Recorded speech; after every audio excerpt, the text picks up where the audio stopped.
I'm Brittany Lewis with Forbes Breaking News. Senator Ed Markey held a roundtable on Tuesday with the Senate Climate Change Task Force to discuss a new proposed SEC rule. The new climate change disclosure rule would require companies to disclose the risks that climate change could pose to investors. Markey pointed to a chemical plant that lost $170 million when they had to rebuild a chlorine factory following a hurricane, without including the damage to the environment from materials leaking out. The Massachusetts Democrat, who has been a staunch supporter of climate action and is a lead sponsor of the Green New Deal, is supportive of the rule and maintains that investors deserve to know what dangers climate change will pose to the companies they invest in.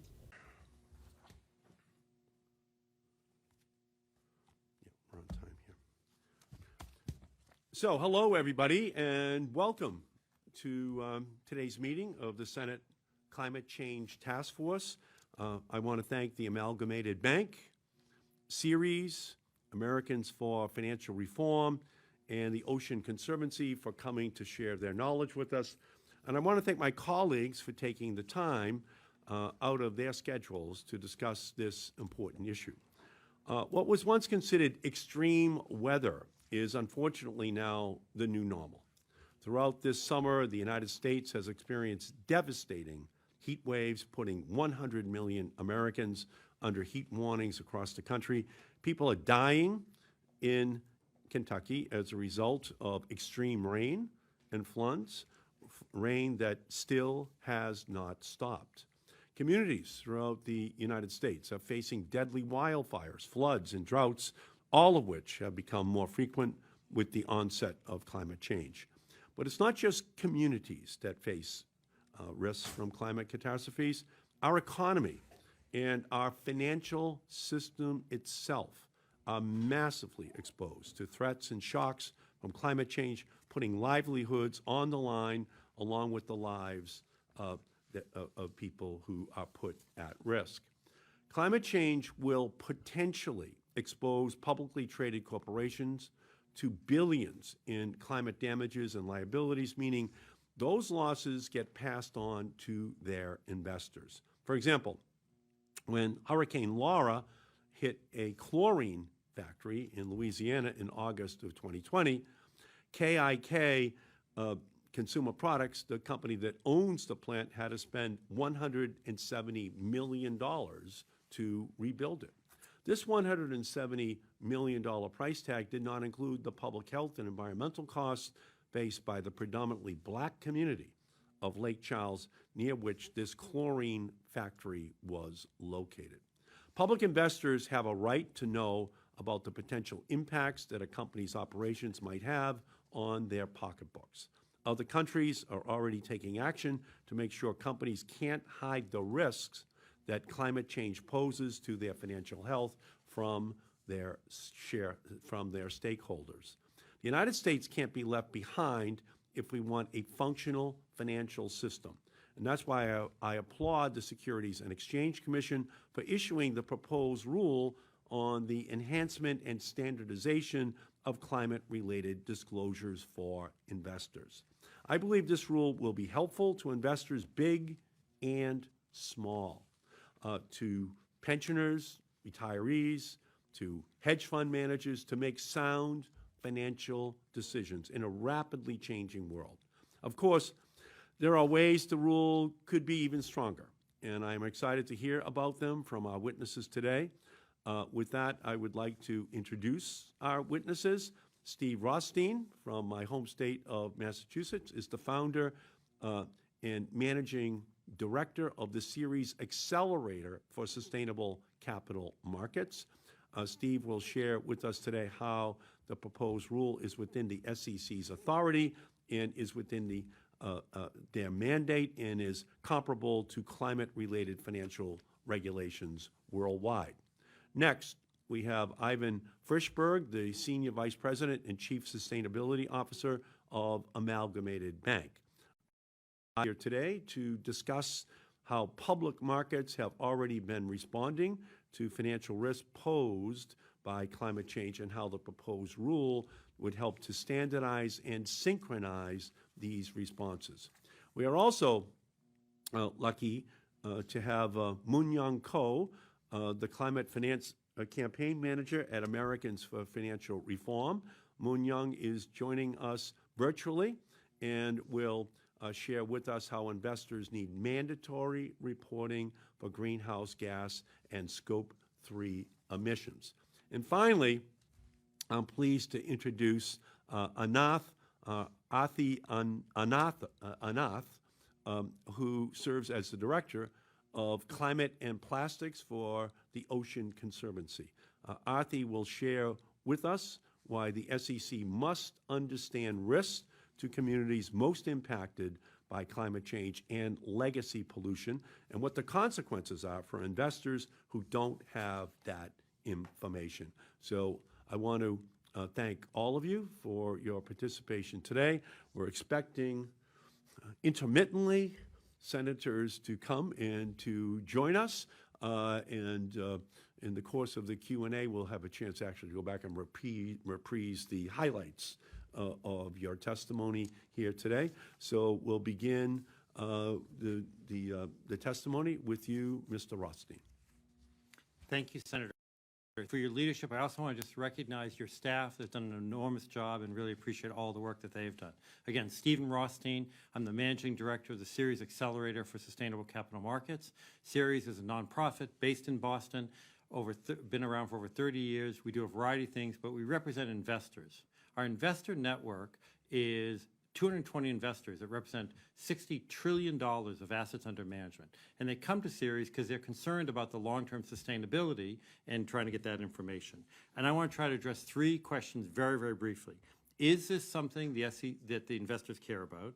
Does the SEC have authority to address these? And how do these fit into the international standards? First, is it something the investors care about?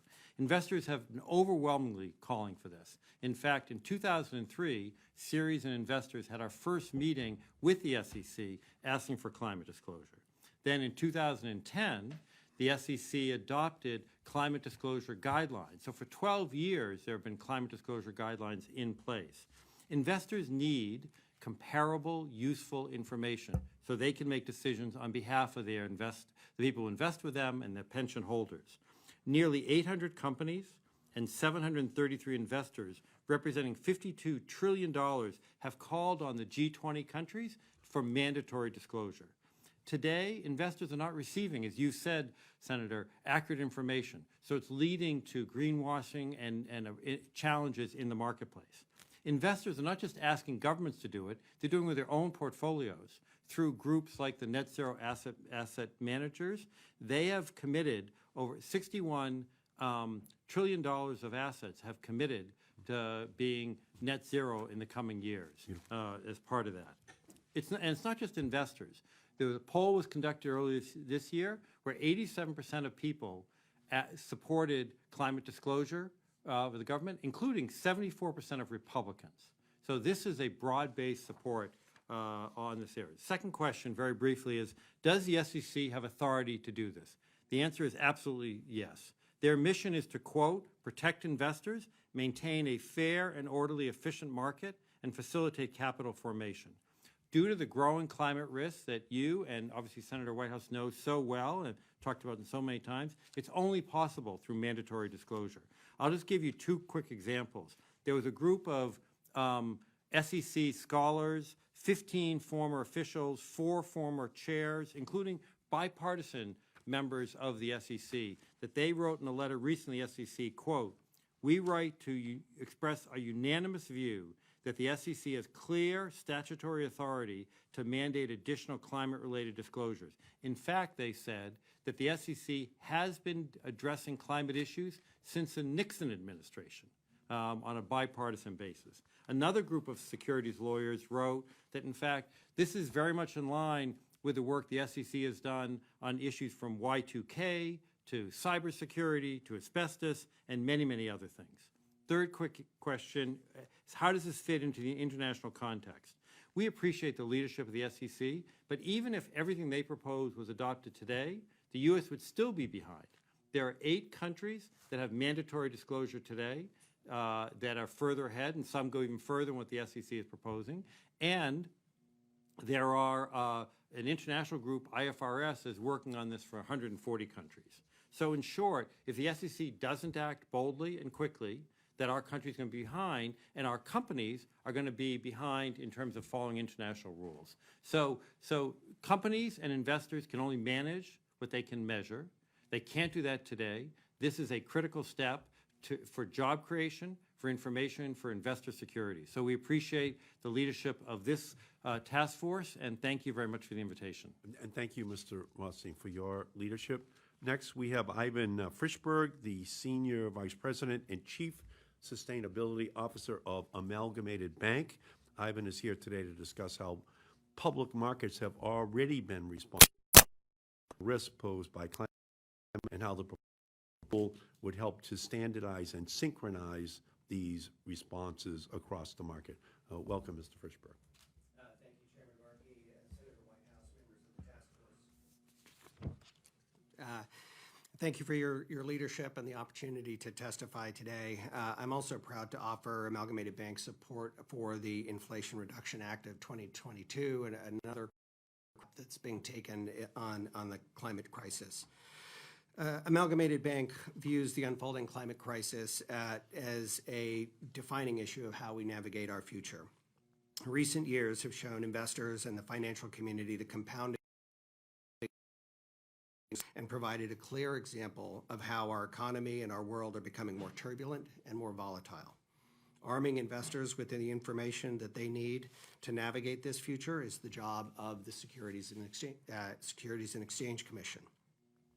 Amalgamated Bank is a founding member of the United Convened Net Zero Banking Alliance, the UN Principles for Responsible Banking, and the Partnership for Carbon Accounting, that is the global standard for measuring financed emissions, or Scope 3, within the finance sector. In 2021, we set climate targets as a company and have been approved by the Science Based Targets Initiative. And in the last 5 years, we have grown our financing of climate solutions to 32% of our loan and investment portfolio on balance sheet.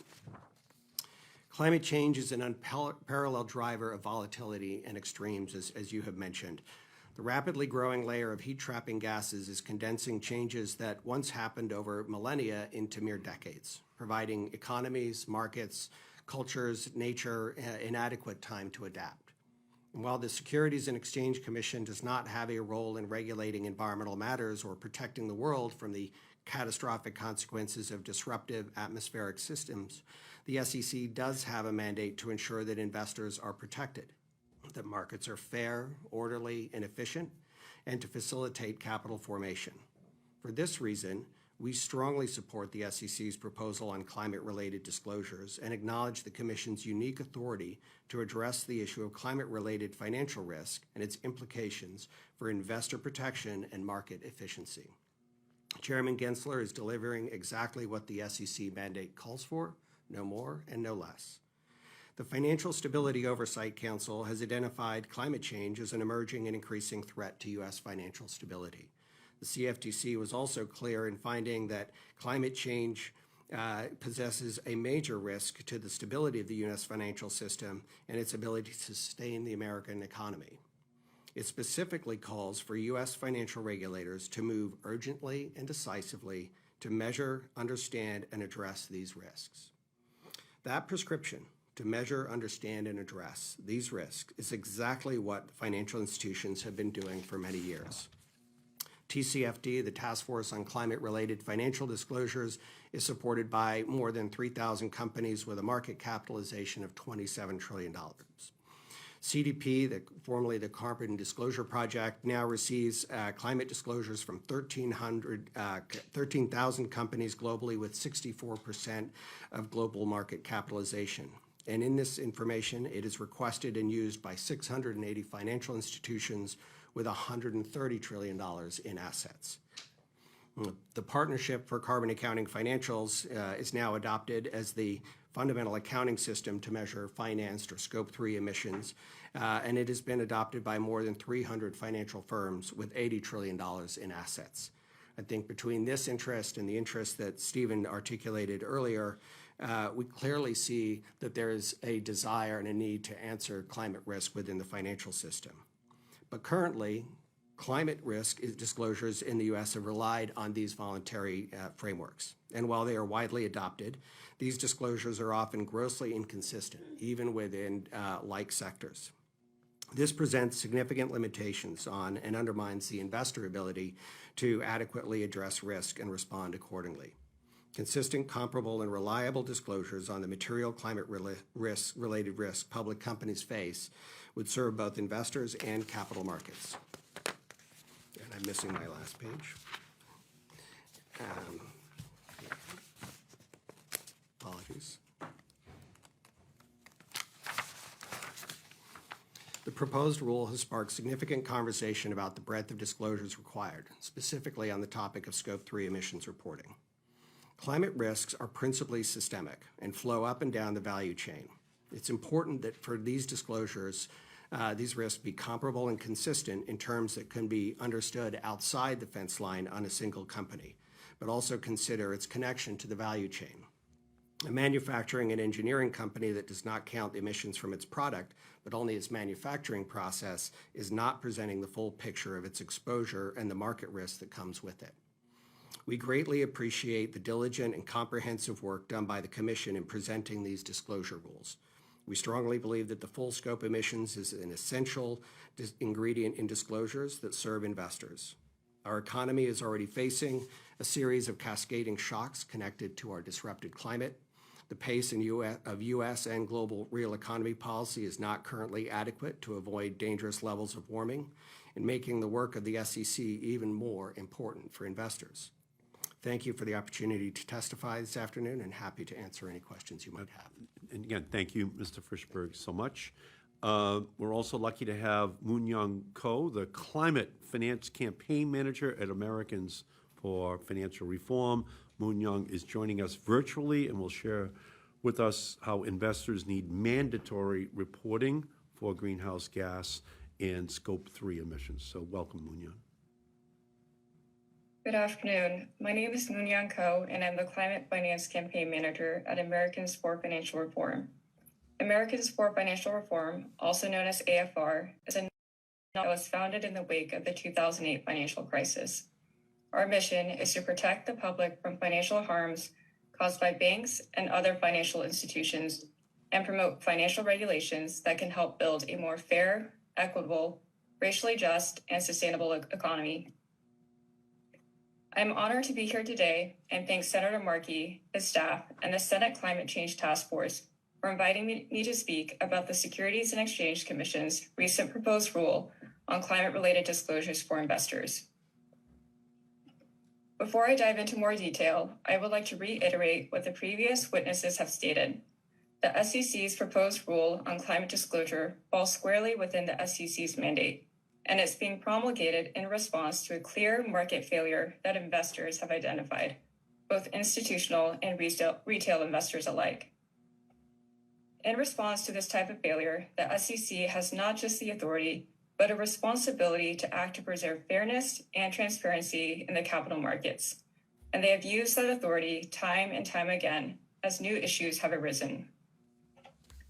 Given the growing economic risks caused by the climate crisis and the shift towards a clean energy transition, investors increasingly want and need more standardized information about companies' climate-related financial risks, their contributions to climate change, and their plans for remaining solvent in a low-carbon economy.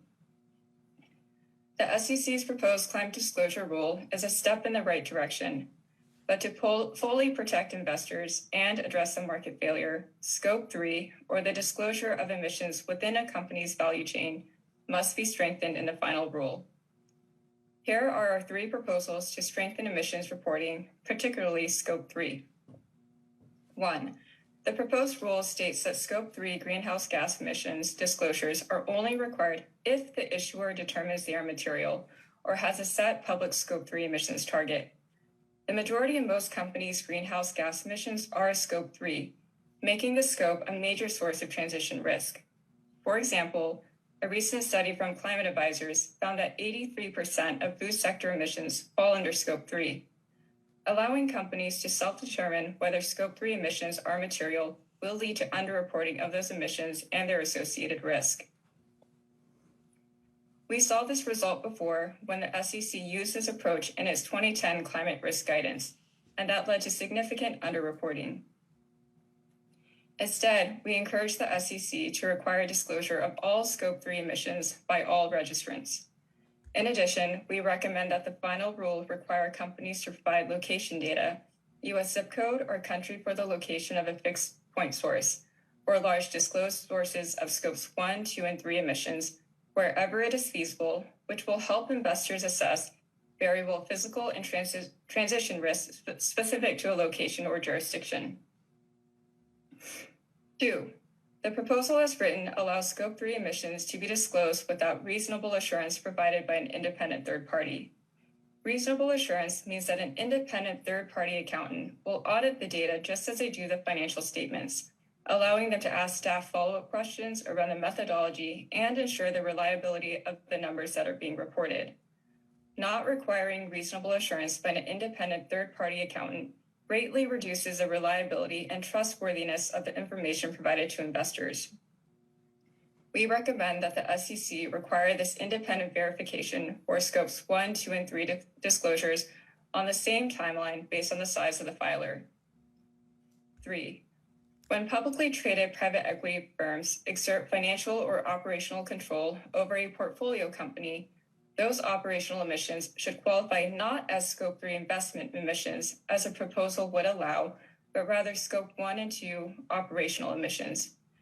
Private equity firms often invest in and control some of the largest, dirtiest fossil fuel operations in the world and generate massive amounts of carbon emissions, generating significant risk. In addition to requiring Scopes 1, 2, and 3, regardless of materiality, the SEC should also require Scope 1 and 2 emissions disclosure for portfolio companies, in line with the draft disclosure platform from the International Sustainability Standards Board. Without a mandatory standardized process for public companies to disclose their climate-related financial risks, investors will remain in the dark and not have the information they need to assess risk to their investments, including those derived from impacts that their investments have on climate change or on impacted communities and countries. Thank you. No, thank you so much, Moon Young. And our final witness, again, Arthi is here with us. We thank you so much for your willingness to participate, and please begin whenever you feel comfortable. Thank you, Senator Markey, and members of the Climate Change Task Force for having me today. My name is Arthi Ananthanarayanan, and I'm a director of the Climate and Plastics Initiative at Ocean Conservancy. Ocean Conservancy works to ensure a healthy ocean supported by a more just world. Along our coasts, climate risk is already real for far too many Americans and businesses coping with severe storms, rising seas, and changing ecosystems. We support improved disclosure because it equips investors to make informed decisions that benefit coastal economies, communities, and the ocean. The SEC's proposal responds to investor demand for more transparency and clear guidelines about climate risk, and it creates a level playing field for companies. I want to highlight an aspect of climate-related financial risk that isn't covered in the proposed rule: the impact of corporate activities on people and communities, particularly disadvantaged communities that are disproportionately likely to be impacted by climate change. Companies face fierce community resistance and jeopardize their businesses when they don't sufficiently consider the effects of their activities on the health, safety, and livelihoods of communities, particularly where this intersects with climate risk. We've developed several case studies of companies facing the fallout: earnings shortfalls, debt rating downgrades, declines in share price, and destruction of shareholder value. And investors need to understand this component of risk as well. For example, the Standing Rock Sioux Tribe challenged Energy Transfer LP over the Dakota Access Pipeline for the pipeline's potential to endanger drinking water and cultural resources, protests that fueled public outcry over the climate impacts of the project. And as a result, project costs tripled, and Energy Transfer suffered a long-term decline in value. Over the last decade, Indigenous-led resistance has stopped or delayed at least 14 fossil fuel projects in the US and Canada. Another example is the impact of increased flooding on toxic waste sites.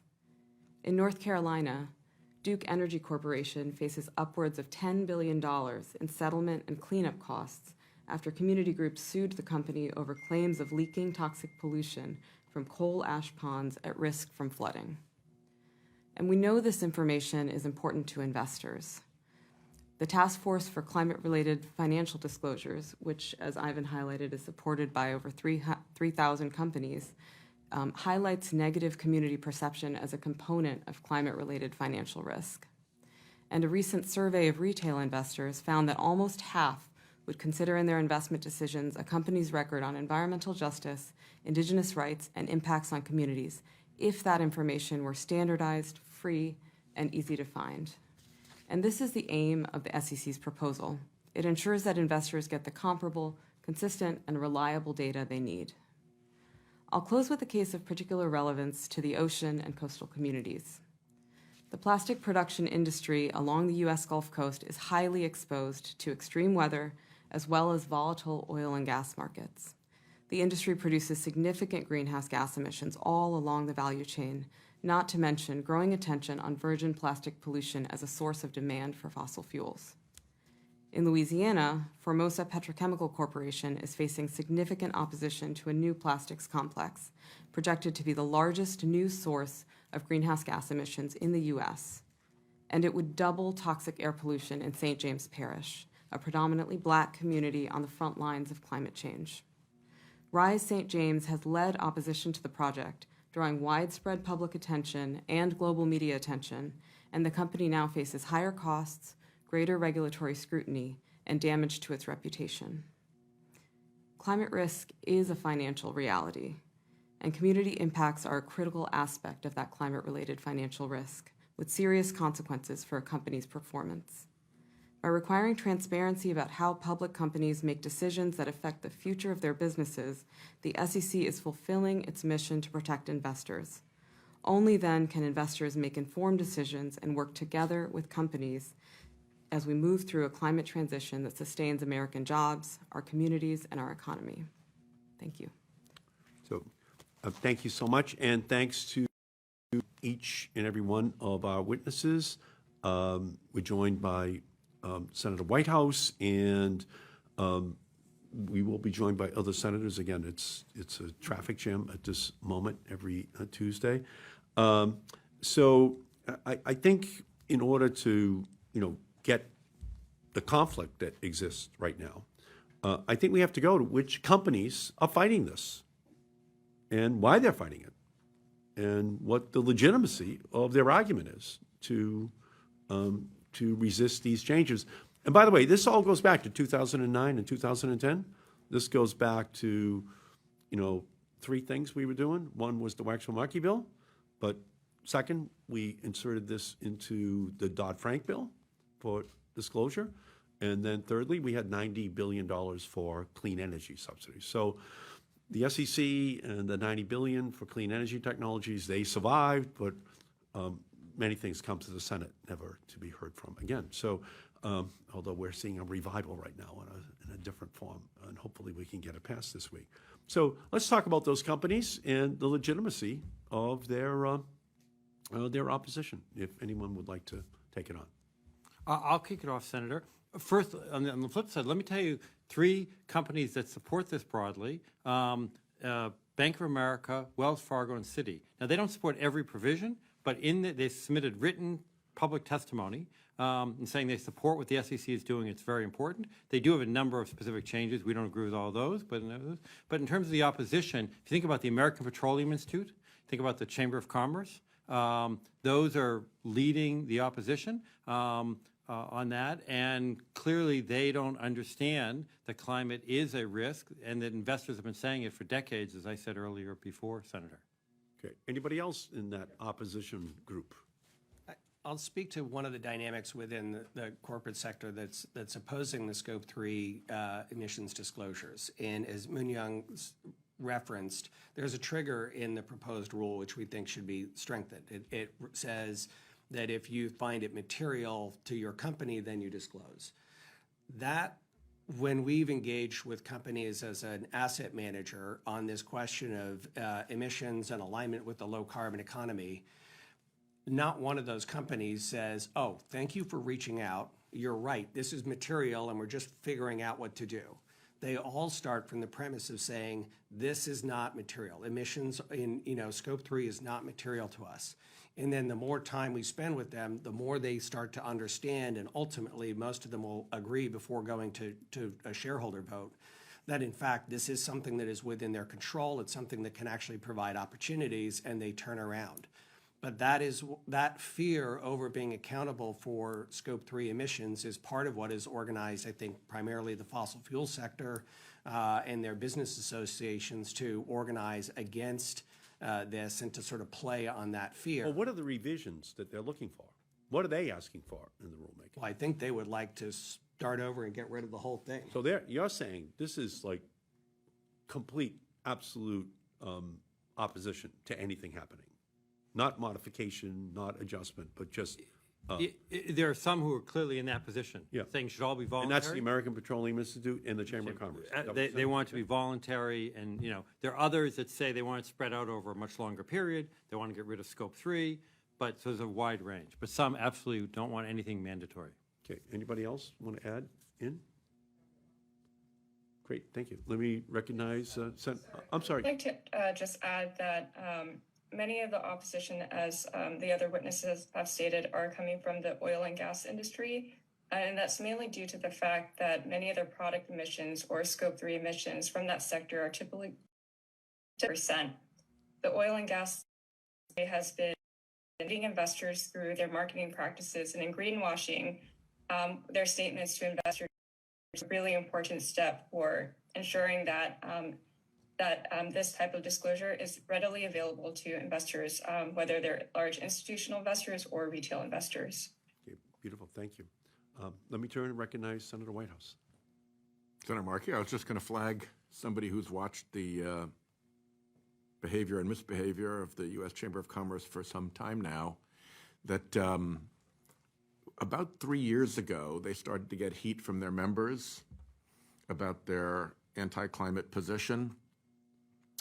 They were top climate obstructors under the influence map analysis that was done, along with the National Association of Manufacturers. That did not go well with some of their members. So what they have done is they've taken those members and they've put them in a little corral where they have a climate conversation with them, a climate conversation from which no action ever emerges. And what's interesting to see is anything good that the Chamber is asked to do on climate goes into that climate conversation where it comes to a halt and dies. But attacking this rule, that didn't go into that climate conversation. That went straight into Chamber operations. And I think it's high time that the big companies that have been either fooled or willfully blind about where they've been stuck in this little Chamber climate conversation started to revive their energy about what the Chamber is really up to. Anything good on climate the Chamber is asked to do goes and dies in the climate conversation. Anything evil the Chamber is asked to do on climate change goes straight into operations without even a bounce in the climate conversation. And the fact that there are two tracks, depending on whether it's anti-climate or pro-climate, and the pro-climate is a box canyon dead end, and the anti-climate uses all the power and all the might of the U.S. Chamber of Commerce, which is by a factor of 3 the biggest lobbying organization in the country, tells a lot about the sincerity of the U.S. Chamber of Commerce on climate stuff. So to that end, one of the things that we have pushed is that as part of disclosures, companies should not only disclose their carbon footprint, but they should disclose their carbon political footprint. And it shouldn't be too hard to audit that. If the company discloses to the auditors what they're doing, you can readily determine the climate positions of members of Congress they support. You can readily determine the climate positions of trade associations and lobby groups they support. And if they were being candid, they would disclose their dark money contributions, and you could readily determine where the dark money went with respect to climate policy. And I think what you would find from that, and I think the reason that we can't find it out, is that for CEOs, they would have to report to their shareholders that what they had told them and what they told the public was very different from what they were letting their trade associations and lobby groups tell us here in Congress. And Senator Markey and I see this day in and day out. So in addition to the problem of the chamber having two roads, corporate America as a general proposition has two roads. And we, unfortunately, in Congress, listen to the big trade associations and the big lobby groups because they're the ones who come here through thick, through thin, participate in campaigns, lobby consistently. A CEO can make a statement in Manhattan, and it will have about the effect of a raindrop. But when that CEO's industry trade association comes here to put their footprint on Congress, it has a much more powerful effect. And the discrepancy between what CEOs are saying and what their trade associations and lobby groups are doing, I think, is a reputational risk exposure for those companies. So it's not just a question of trying to get them to do the right thing. It's a question of shareholders need to know if their company management is playing this game. That's a long way of getting to the question of, is it a reputational risk for companies if their company management is playing the game of telling shareholders and consumers one thing about their climate position and deploying trade association artillery in Congress that takes the exact opposite position? Absolutely, Senator, and welcome, Senator Brown. And as Senator Whitehouse knows, I mean, Ceres works with companies all over that come to Capitol Hill on this issue, and it is. We actually produced a report called Responsible Policy Engagement that looked at the top 100 companies and found that 80 of them say they have a climate plan, 20 of them are lobbying against it, 40 of them don't take any position in Congress. Except through their trade associations. Except for the trade association. Yeah. So you're exactly right. It's an enormous issue, Senator. Great. I'll leave it to that. Senator Brown is here. He's the Okay. chairman of the Banking Committee. I don't want to, anybody else wants to answer quickly, of course, but. Yeah. Yeah, okay. Going to add from the business perspective, if you were to abdicate your responsibility for part of your business and tell your board or your shareholders, we let somebody else control that, you'd be out of a job very quickly. Right. But but that is exactly what they're doing to their political voice. And it is not naively done. And it is done with very significant consequences. And as you point out, Senator Whitehouse, very significant risks. Yeah, To the company and to the shareholders. Exactly. Yeah, and I'm going to recognize Senator Brown, but I want you to be thinking about what's the simplest way you can explain Scope 3. Put it into English, why it's so important. Now, I'll come back later, but just have that, cogitate on that so that we can translate it into, the escape hatch, which many of these huge corporations are going to try to find. So let me recognize. I'm sorry, go ahead. I'm sorry. Okay, so let me recognize the great chairman of the Senate Banking Committee. Thank you, and I Senator appreciate Brown. it. I appreciate hearing. I always appreciate hearing Senator Whitehouse, my classmate of many years ago, came to the Senate together on that. And thank you, and Mr. Fishberg, thanks for the work that your bank does for workers and so many things that you sort of stand apart. And I know Senator Whitehouse's comments were a little bit the minister preaching to the few people in the congregation about why the others aren't here today. So, but thank you for that. I just want to just flesh out for a second. I just really have one question about what the SEC is doing, and we work in my committee on a number of things with Chairman Gensler on cryptocurrency, on disclosure of all kinds of issues. What if any one of you answered the question, what will their disclosure rules mean to our efforts to combat climate change? I mean, talk to me about how it will change the behavior, in light, partly what Sheldon said, how it will change the behavior of your bank or Ceres or the work you do at the Conservancy. I mean, I would start by saying, just because a risk isn't disclosed doesn't mean it doesn't exist. So, these disclosure rules are all about equipping investors to identify and reward those companies that are innovating to meet the needs of our society, of our communities, that are managing their risks, and that are rewarding their investors. And so unless we have that adequate transparency, we won't be able to identify those climate-related opportunities and build in the resilience that companies need, that communities need to weather this climate transition. Thanks. Mr. Frishberg. I mean, we see this. So Amalgamated Bank we've set science-based targets. We've now disclosed 3 years of Scope 1, Scope 2, Scope 3 emissions. We are managing those emissions to targets. And so that provides us data internally at the firm to be able to say, okay, we understand where the emissions are. We understand where the growth and the business opportunity is. We can use that data as part of everything else that we do in the bank to manage that. And so I feel like this, even setting aside the investor concern here, the ability internally to manage to this data is really critical. And so we see it in practice throughout our business. But the investor piece is essential. Like that, this is where, when we act as an advisor and as a manager, we're going to these companies and saying, you have a risk here. And they say, really? And when you start to get into it, they kind of understand it and they start to absorb that, in fact, this is something they need to pay attention to, and they end up going down the road almost every single time as saying, yes, we're going to start to figure and measure our risks here and put data behind it so that we can start to manage it.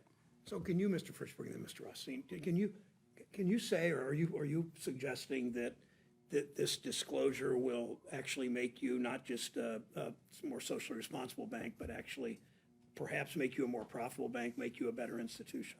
Yes. I mean, I think what we're doing here is, do you want more data? Do investors want more data? Will companies have more data? Will the data quality be better? That's really what this rule is doing. And anybody that thinks they're going to be in business and not benefit from that data, I think maybe they should pick a different career. But would you say would most banks understand that, what you just said? Would they agree with that? Yes, and this is why, we talk about the Partnership for Carbon Accounting Financials, so that, the methodology for measuring Scope 3 in the finance sector, that's now we have close to $80 trillion of assets lined up behind that. They include many of the banks that Stephen mentioned were supporting the SEC rule broadly, and they are, on a voluntary basis, starting to implement and do that work. And this is globally. But I think the opposition is really coming from the high emission sectors that don't want this to be built into the system, that they don't want investors or the public or the financial sector to have access to this information. Mr. Rothstein. And so we're a nonprofit representing investors, collectively $60 trillion of assets, some of the largest investors to small ones. Investors want this because to reduce their risk. There isn't any investor that says, if I have more information, my risk will go down, and they want to have a consistency. They've been calling this for 20 years. We had our first meeting, Senator, with the SEC with investors in 2003. Last year, over 50 investors representing $52 trillion. Half of the managed assets went to the G20, including the U.S., and saying we want mandatory disclosure. So it would reduce the risk and therefore give more climate perspective. We all see the floods, the fires, or tornadoes. And it's not just the company, but their supply chain that is at risk. As we've seen through this heartbreaking element of the last 3 years from the pandemic and the supply chain elements there, the same thing Senator asked about Scope 3, it's really looking at the supply chain and understanding those risks, Senator. Thank you. I'd also like to add that this is, in addition to the larger institutional investors, that there's also an information disparity that leaves smaller investors who lack the resources of institutional investors behind.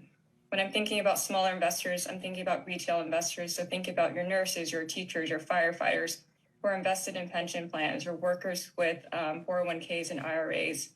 One interesting finding from a nonpartisan poll that Americans for Financial Reform Education Fund and Public Citizen sponsored found that 63% of retail investors or regular individuals with 401ks, IRAs, or pension plans would factor in information about a corporation's financial risk related to climate change if that information was audited and disclosed to the SEC. We also found that 71% of retail investors would trust these disclosures if submitted to the SEC and validated by a third-party auditor.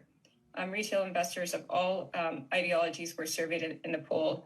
I think it's very clear that there's a clear appetite from institutional and retail investors who are seeking this mandatory standardized disclosure because investors know that they can use, for example, emissions data as prime comparable quantitative indicator to identify a company's vulnerability to transition risk.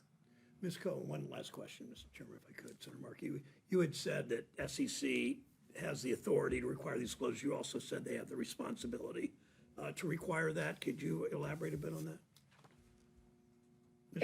Coe? So yes, the SEC has a responsibility, as noted, within their mandate that to protect investors. A lot of the people who are going to be left behind are the smaller retail investors, as disparity has part of a market failure.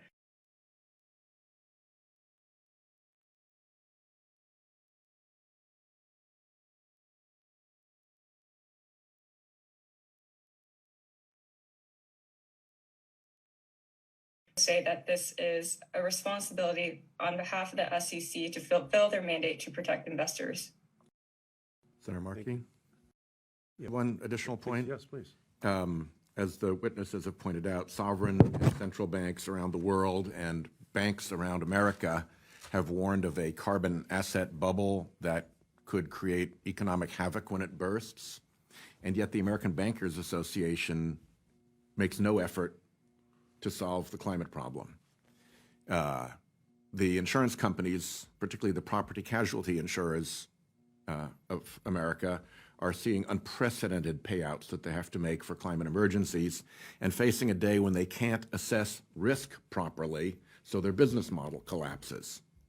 So they warn about that, but the insurance association, their insurance lobby groups, don't come here to Congress and put any effort behind climate change. Freddie Mac warns of a coastal property values crash that's going to make the 2008 mortgage meltdown look mild.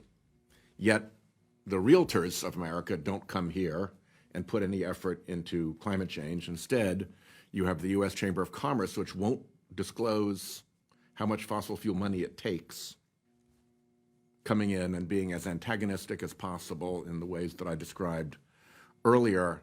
One thing I would point out is that while the U.S. Chamber of Commerce may be able to tell members of Congress, as they have me, no, I'm not going to tell you anything about where I get my money, even though in any other forum where anything is being debated, you find out about your adversary's bias. They have to disclose it. You can cross-examine them, but no, not for the U.S. Chamber.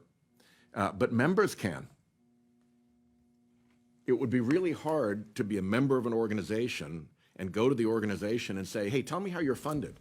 Tell me how this annoying thing that you're doing that I really dislike, how that relates to where your money's come from. I'm your member. You don't have a First Amendment right or any other amendment right not to tell your membership about where your funding comes from. So I think it's going to be really important to put that pressure point on the Chamber of Commerce. They ought to disclose what fossil fuel money they have received since Citizens United, and their members and their board members ought to be asking them for it, because they don't have a defense against that request. Frankly, it may very well be irresponsible corporate behavior from members of the organization not to have asked that, particularly if it comes out in some other fashion later on and you find out that Corporation X sat on the board of the Chamber of Commerce for a decade, watched all this happen, never asked basic questions about where the money was coming from to the organization that they were on the board of, and then the whole story came out what they'd turned a blind eye to. So I put the focus back on the Chamber and its members to clean up its act and stop being a bad actor in this space, in this Capitol building. Yeah, so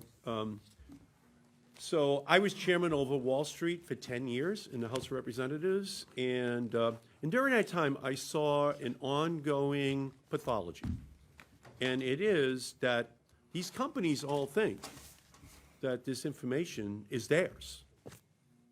So when we had inside trading, Wall Street Journal editorializes saying, Inside trading is in the nature of the market. If those people are smart enough to get that info, they can trade on it. And the same thing was true for the penny stock market, Solomon Brothers for the government securities market, Enron with Ken Lay. All of it was information that was in the nature of the marketplace. And so what we have here is a clear effort by the Chamber of Commerce, the Chamber of Climate Deniers, to kind of hide what they're doing. It's who they are. And it's the job of the government, it's the job of the SEC to do the job. So I had to author the insider trading law of 1988. You got to outlaw that. I had to pass the Penny Stock Act of 1992. I had to pass the Solomon Brothers Reform Act for the government securities market. Transparency, 100%. Everyone can see everything that's going on. Then it cures itself. The investors figure it all out. The marketplace figures it all out. Program trading, big scandal, where these quants were manipulating the market. Well, full disclosure, let's just see what's going on. And all of a sudden, it all sorts out because you get these game players out where everyone can see them and understand it. So that's what our goal was back in 2009 and 2010.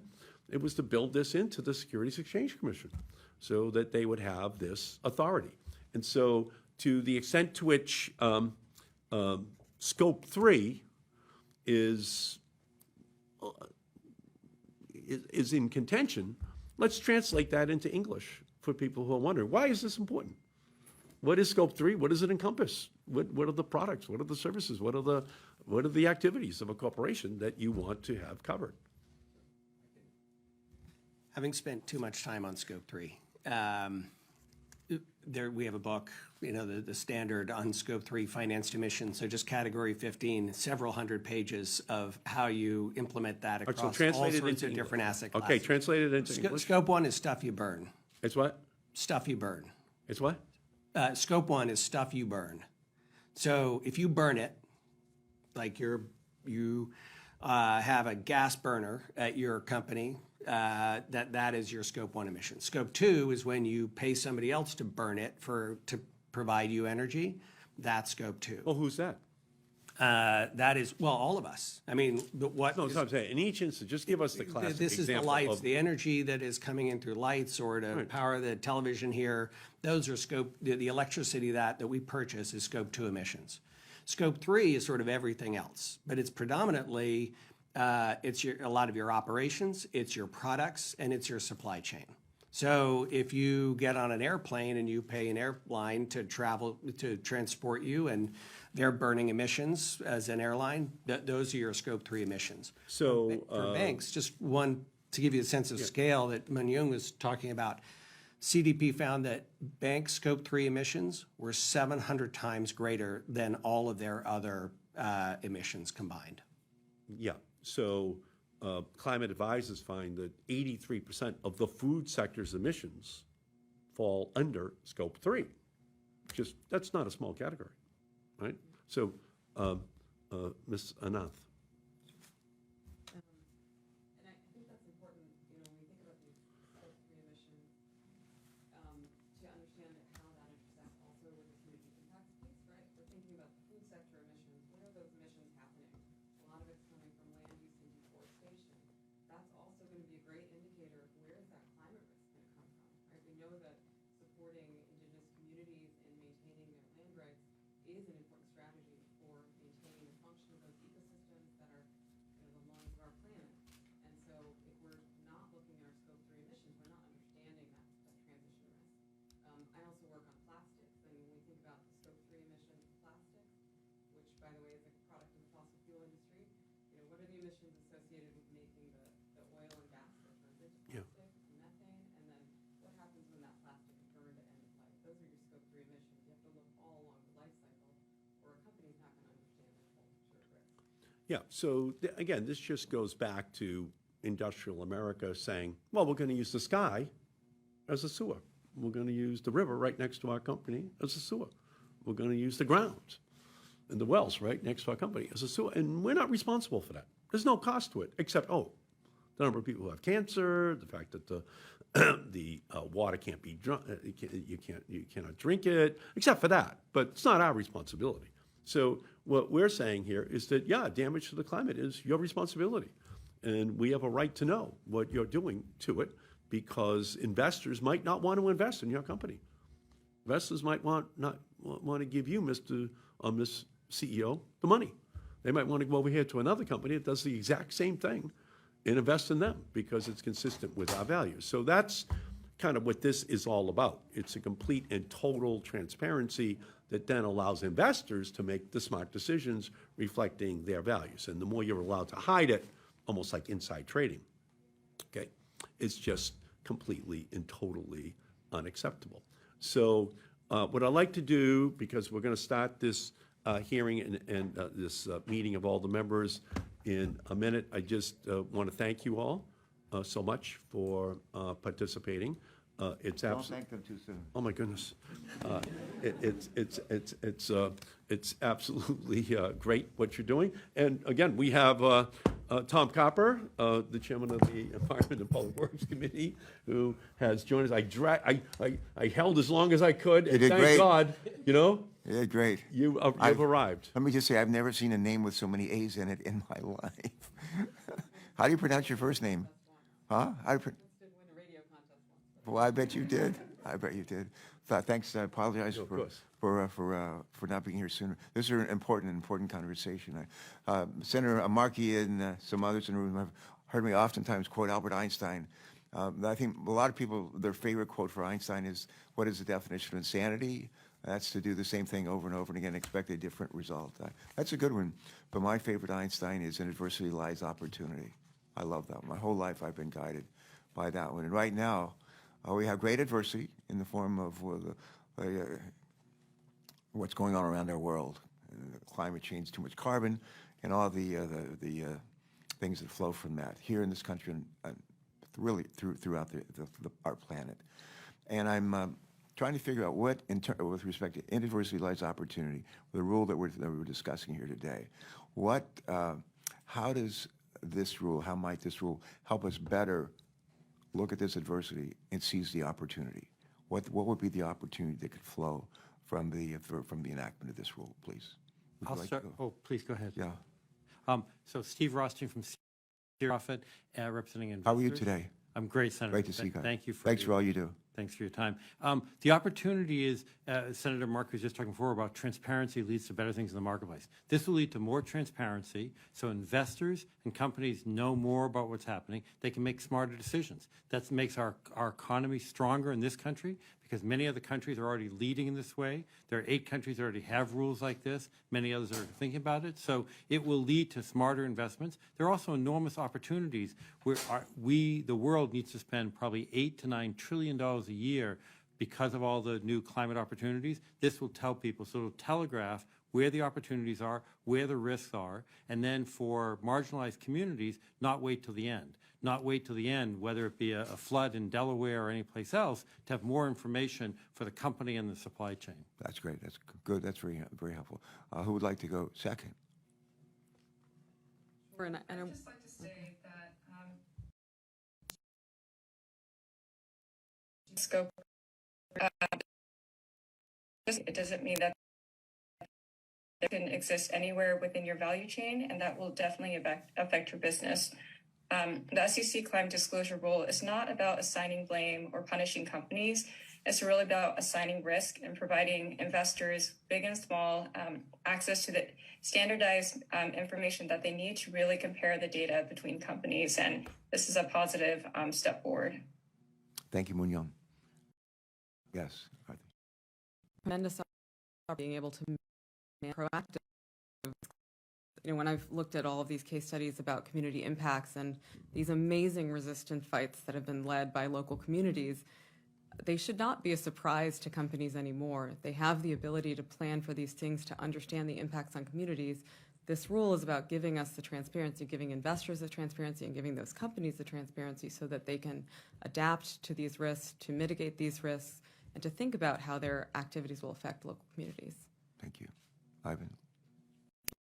I'll give you sort of opportunity at two different levels. First, as a bank now, I mentioned we are financing 32% of our balance sheet loans and investments are going into climate solutions. What that does is give us an emissions intensity for our portfolio that is probably 1/10 of what the big banks have under their portfolio. And so for us, we think of that as an opportunity. For investors looking to make low carbon investments, we're that. And we've engaged our portfolio companies under that premise. So we take used car sales or storage companies, physical storage companies where they have a lot of real estate. And we say, look, you have great opportunities here to use clean energy, to host clean energy, to generate revenue from that, and to change your emissions profile in a way that is going to make you more attractive to the hundreds of trillions of investors that are looking to align and to reduce the emissions intensity of their portfolio. Great. Let me close, if I could, Albert Einstein story.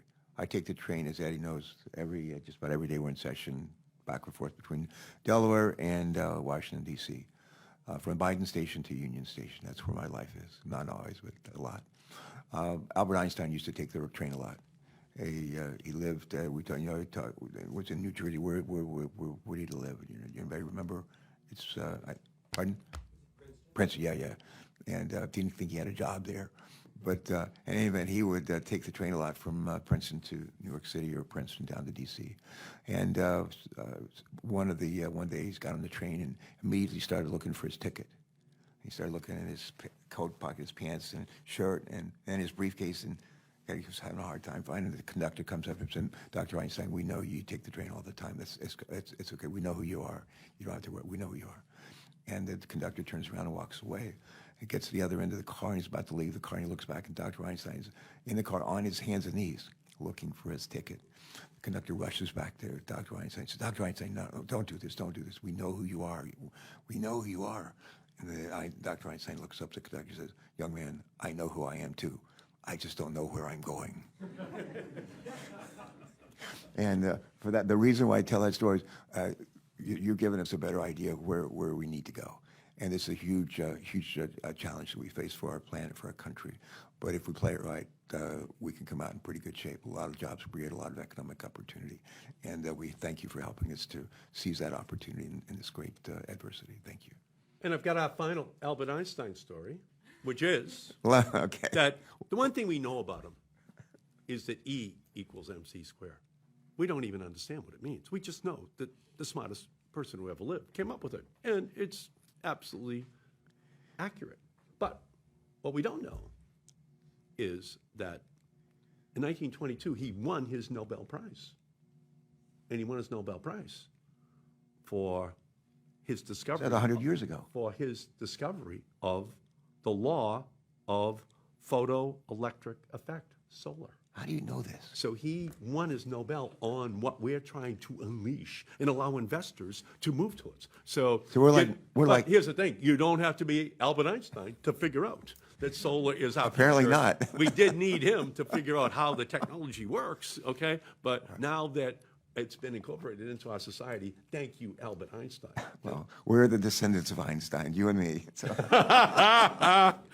Thank you all so much for being here with us today, and we're going to try our best to keep the pressure on. Thank you. Thank you. Thanks for Thank you very much.